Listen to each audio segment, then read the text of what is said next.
En este lugar, la realidad se abre como una grieta. Lo que no ves, lo que no escuchas, está más cerca de lo que crees. Esto es Tercer Ojo, con Macario y Natalia, donde lo invisible se vuelve audible.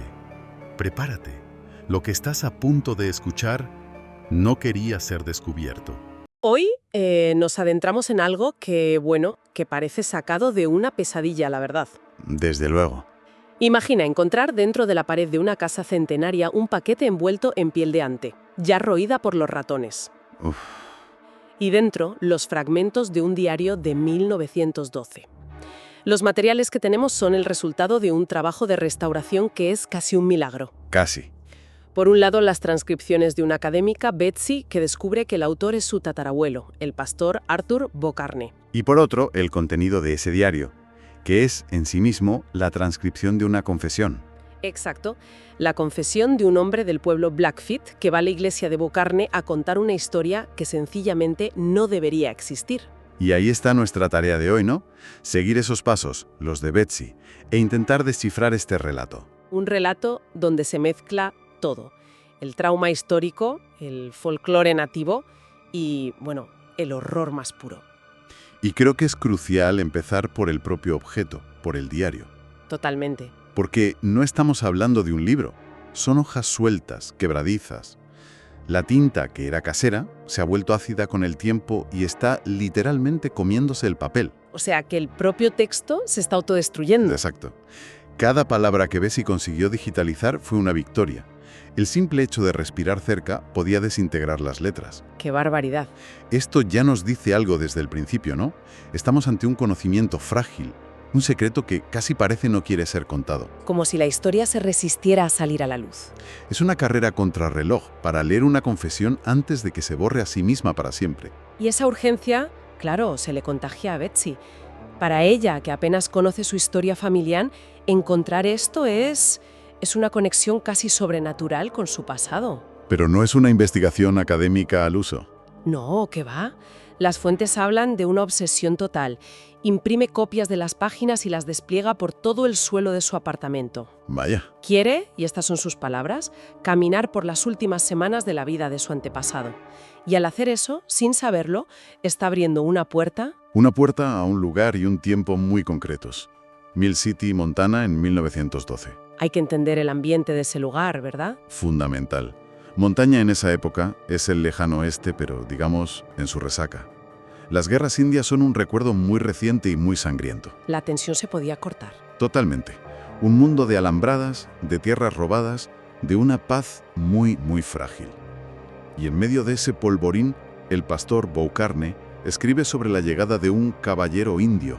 Me gusta esa descripción, caballero indio. Sí, porque no es un forajido ni un alma perdida. Es un hombre digno, silencioso, que se sienta en el último banco. Se llama Gustav. Y no va a la iglesia a rezar. Va a confesarse. Que ya de por sí es un acto cargadísimo de simbolismo. ¡Claro! Un hombre Blackfeet buscando la absolución en la iglesia del hombre blanco. Yo diría que más que simbolismo, es una provocación. Es una colisión de dos mundos. No es un encuentro casual, es un evento que rompe toda la normalidad. El diario de Bocarne lo deja claro, ¿no? Su nerviosismo. Sí, se palpa el miedo. ¿Qué puede querer confesar un hombre así en un lugar así? Y la respuesta que obtiene es mucho más antigua y oscura de lo que podría haber imaginado. Gustav no ha venido a hablar de sus pecados. No, ha venido a contar la historia de un monstruo. Y aquí es donde el diario nos arrastra a otro tiempo, a 1870, 42 años antes. Exacto. La confesión empieza con Gustav y su partida de guerra a Pikuni encontrando una caravana de colonos masacrada. Las descripciones que Bocarne transcribe son espeluznantes. Una violencia Extrema. Pero lo más extraño no es la carnicería. Es lo que encuentran en una jaula de circo, intacta, en medio de todo ese caos. Dentro de la jaula hay una criatura. Sí, y Bocarne intenta ser clínico, objetivo, pero el horror se filtra en cada palabra. Es un hombre de piel pálida, casi translúcida, pelo negro y muy largo. Pero lo que lo define es la boca. La boca, sí, manchada de sangre seca. Gustav usa una expresión Pikuni que se traduce como boca pegajosa. Es el nombre que le dan al glotón, un animal conocido por su voracidad. Y para rematar la esfera, de los barrotes cuelgan docenas de crucifijos. Como si intentaran contener lo que hay dentro. Lo llaman el hombre gato.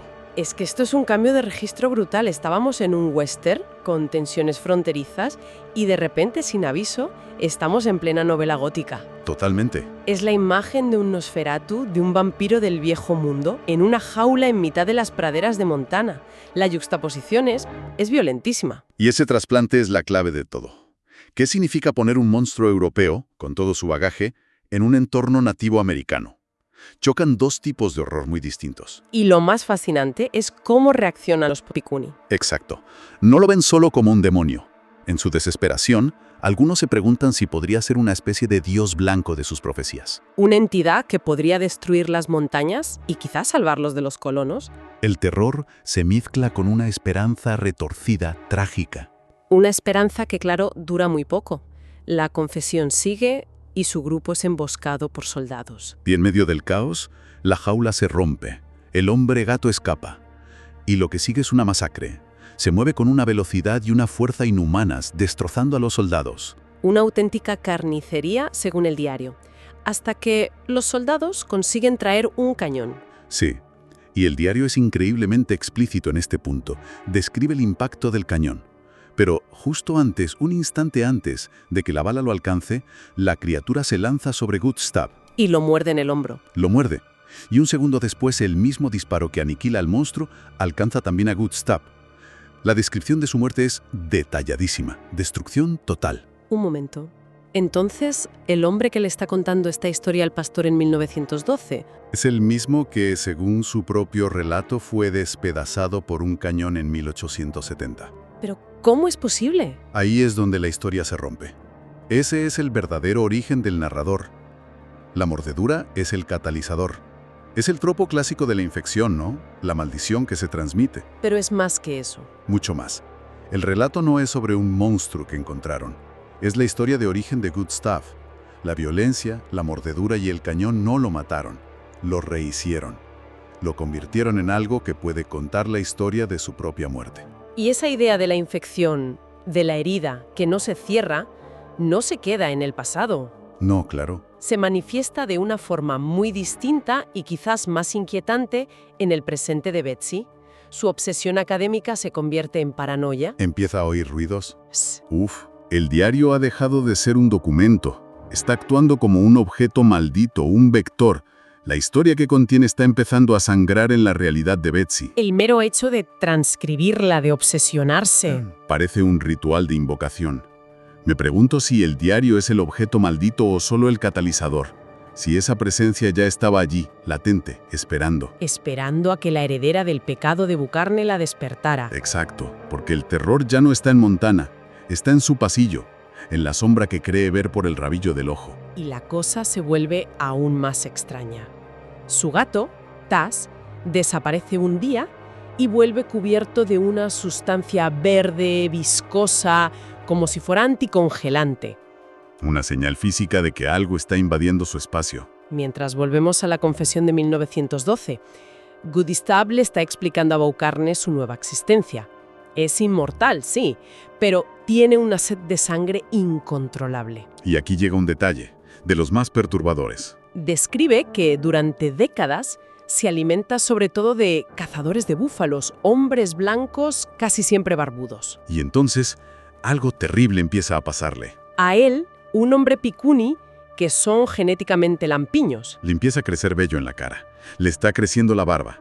Físicamente se está convirtiendo en las personas que consume. Es una metáfora potentísima sobre la asimilación forzada. Brutal. Para no morir, tiene que consumir al colonizador, pero al hacerlo, su propio cuerpo le traiciona y adopta los rasgos de su enemigo.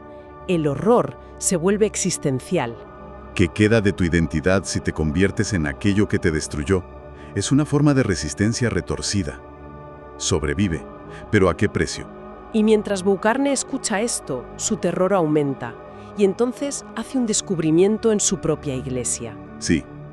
Un día, al mirar hacia las vigas del techo, nota algo.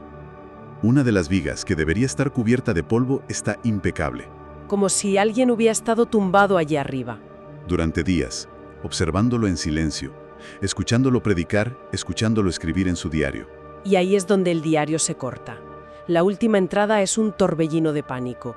Bucarne escribe que lo sabe, que Gustav no ha venido a confesarse. ¿Ha venido a por él? Escribe que va a huir, que va a esconder el manuscrito en la pared con la esperanza de que nadie lo encuentre nunca. Sus últimas palabras son: viene a por mí. Y después, nada. Silencio. Ese final abrupto es devastador. El texto se convierte en la última voluntad de un hombre aterrorizado. Y el silencio que sigue es casi más aterrador que todo lo contado. Te obliga a imaginar lo que pasó cuando dejó la pluma y escuchó los pasos en la puerta. Exacto. Y lo que pasó resuena un siglo después, en el apartamento de Betsy. La historia culmina allí. Una noche se enfrenta por fin al intruso. La puerta de su dormitorio se abre y entra una figura. Un hombre con una gigantesca y pesada cabeza de bisonte disecada. Una máscara grotesca. Y el horror no termina ahí. Detrás, arrastrándose, aparece otra figura. Una criatura que ella reconoce por las fotos antiguas. Es su tatarabuelo, Arthur Volcarn. Pero transformado. Horriblemente transformado. En un perro de la pradera de tamaño humano, deforme, con ojos suplicantes. La pesadilla se hace carne. Es una imagen surrealista, arrancada de la mitología más oscura del oeste. El bisonte, el animal sagrado y cazado. El perro de la pradera, el habitante de ese mundo arrasado. El cazador y la presa. Entonces, el hombre con la máscara de bisonte se la quita. Es Gustav, con el rostro de un hombre nativo, pero con una espesa barba blanca. Y lo revela todo. Le muestra a Betsy una carta que no estaba en el diario, escrita por Volcarn. En ella confiesa el origen de todo. En 1870 era capellán del ejército. Durante la masacre del río Marías. Sí. Sus susurros obsesivos sobre un pudín que esperaba para cenar distrajeron a un explorador. Esa distracción provocó un disparo accidental, el disparo que dio la orden de atacar. Y que provocó la matanza de casi 200 Pikuni, la familia de Gustav entre ellos. Y de repente, todo encaja de la forma más terrible posible. El destino de Volcarn no fue aleatorio. La maldición no era ciega. Era una forma de justicia poética, retorcida y centenaria. Una venganza que esperó un siglo para encontrar a la descendiente del hombre que, por una frivolidad, desató el infierno. Betsy no era solo una académica. Era la heredera de una deuda de sangre. La escena final es desoladora. Gustav le ofrece un cuchillo a Betsy y ella, atrapada, se ve obligada a acabar con la miserable existencia de su propio antepasado. Las fuentes terminan con ella huyendo, su vida destrozada. Es un uso magistral de la estructura del manuscrito encontrado. No solo un truco, explora temas profundísimos: el trauma histórico, la culpa intergeneracional, cómo la violencia reverbera en el tiempo. Te obliga a preguntarte quiénes son los verdaderos monstruos, ¿no? Claro. Gustav es una criatura sobrenatural, pero ¿nació así o fue creado por la masacre, por la violencia de hombres como Volcarn? Su transformación es la encarnación de un agravio histórico que se niega a ser olvidado. La revelación sobre el papel del pastor lo cambia todo. No era una víctima inocente, era el arquitecto inconsciente de su propio destino. Lo que nos deja con una última reflexión bastante inquietante. Si la historia, al final, es un relato que nos contamos para dar sentido al pasado, ¿qué ocurre cuando ese relato se niega a quedarse en la página? ¿Qué pasa cuando la tinta se convierte en sangre? Y la historia sale al mundo real a buscar a los descendientes de sus protagonistas para obligarles a escribir el último y terrorífico capítulo. Así termina esta visión. Pero no creas que termina del todo. Puedes cerrar los ojos, pero el tercero sigue viendo. Esto fue Tercer Ojo. Si quieres abrir más puertas a la oscuridad, síguenos en redes. Búscanos como Tercer Ojo en todas las plataformas. Nos escuchamos en la próxima oscuridad.